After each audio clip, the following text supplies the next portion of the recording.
reporting in on Christmas fucking Eve. Alright, this wind is a little crazy, so we're just gonna be heard because it's all different.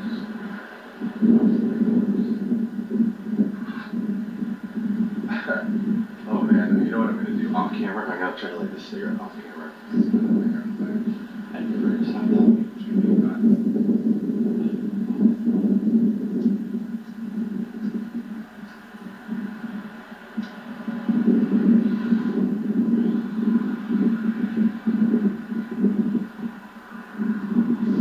Christmas Eve, that's a thing. That's a thing. There was Christmas Eve. Trending on Twitter a couple days before that was Christmas Eve. Blah, you're all nuts. You're all crazy. You're all crazy for Christmas, but not crazy for me. Whatever. Getting, like, somebody blocked me on, okay, 2 people blocked me on Twitter. One called the atheist, and all the atheists blocked me because I had no, doesn't matter. Stupid. I guess, I'm trying to think about it, it's like nobody likes to lose friends. So I was like, could I have done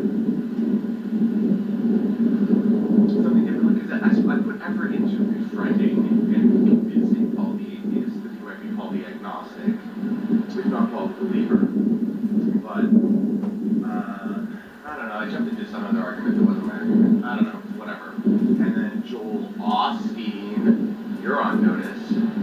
I asked Joel Osteen for a little bit of money because I was in need, and that seems to be the Christian thing that you're supposed to do when you ask. It's just like, I need to eat. I'm eating okay, yeah, I'm not in need. I'm not in need, but I wanted to ask him as if I was. Because I am, so it's like, what do I need? Relative to that cocksucker, so Joel Osteen, you are not of God.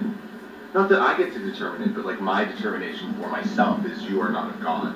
And if not of God, perhaps Satan, Santa, something like that. All right, let's tear it through. All right, let's tear it through a quick reading. All right, it's just over the page. And I'm going to recommend you guys look at the clouds. Best audio. Holy crap. Okay. Yeah, clouds are moving really interesting. Man, who the fuck knows if the clouds keep moving, maybe the sun will shine. Alright. So as you recall, last time God, I don't know what the hell Jesus did. He went into the desert and then he came out. Like, I know about the flesh. Considering themselves to be Orthodox believers, the Jews revere the external God, the creator of the flesh. According to their teaching, this external God has made an agreement with them, wherein he promised to help the Jews. And the Jews promised to reverence him, and the main condition of this agreement was the observance of the Sabbath. Jesus rejected the observance of the Sabbath. He says the Sabbath is an institution of man. A living man is more important in his spirit than all external rituals. Observance of the Sabbath ritual, like all external worship, contains a fallacy at its core. It is impossible to do nothing on the Sabbath. It's true. A man should do good deeds at all times, and if the Sabbath is preventing the doing of a good deed, then this means the Sabbath is a lie.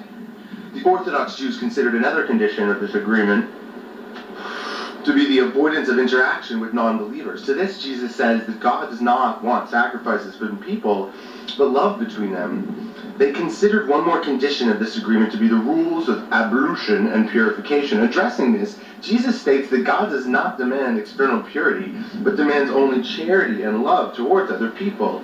Jesus makes the point that external ordinances are harmful, and that church traditions themselves are evil. Church traditions make it so that people throw out the most important acts of love. For example, love for one's father and mother, and justify it with church tradition. Concerning all things external, all the rules of the previous law that determine those situations in which a person might become defiled, Jesus says, you all know that nothing can defile a person from the outside. Only what he thinks can defile a person. Jesus comes to Jerusalem, a city considered to be holy, and he goes into the temple where the Orthodox believed God himself lived. There we go. And he says, it is unnecessary to make sacrifices to God, that a person is more important than the temple, and that all one must do is love and help his neighbor. One need not worship God in some special place. Instead, one must serve God in deed and in spirit. The spirit is impossible to see or to show. The spirit is a person's consciousness of their status as a son of the endless united love. And the spirit, a temple is not necessary. The true temple is the world of people united in love. All external worship is not only false and harmful when it facilitates evil deeds, but it is harmful because the person that fulfills external ordinances considers himself correct and frees himself from the need to perform any acts of love. The only person who arrives for goodness and worship leads to the only person who strives, God damn it. The only person who strives for goodness and performs acts of love is the one who feels his own imperfection. External worship leads to the error of self-satisfaction. Therefore, all external worship is unnecessary and should be thrown out. It is impossible to combine acts of love with the fulfillment of ordinances, and impossible under the guise of external worship to perform acts of love. Man is the Son of God in spirit, and therefore he should serve the Father in spirit. Oh, good. So that's pretty good. So just fuck your churches. Fuck them. Fuck them, Joel Osteen. Fuck them. Liar. Here's what this says. It says fuck you, Joel Osteen.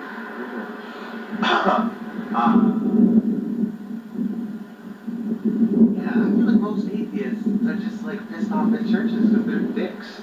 They fucking rob you of money and like, get it. Sure. Oh, fuck it.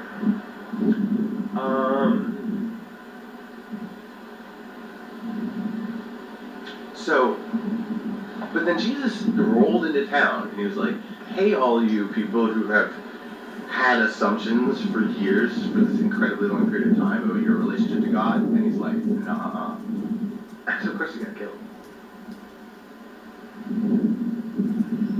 So I feel like I'm coming in with nah, so I'm just repeating like the same fucking thing. But what's the on the eve of my birthday, what's the risk? What's the risk? What's the reward?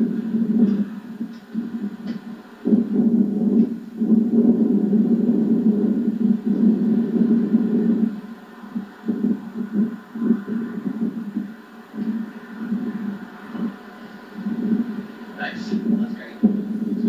Okay, well, we're like halfway through the sunrise. So I think we just keep up alive. And remember, no killing yourselves around Christmas. Call me or tweet me if you're having suicidal issues, and I will talk to you with the purposeful intent of helping you realize that the Spirit of God is inside you, much more stronger than the will of your flesh to kill itself. So I think, okay, alright, everyone, I'll see you tomorrow when I expect a lot of fucking presents.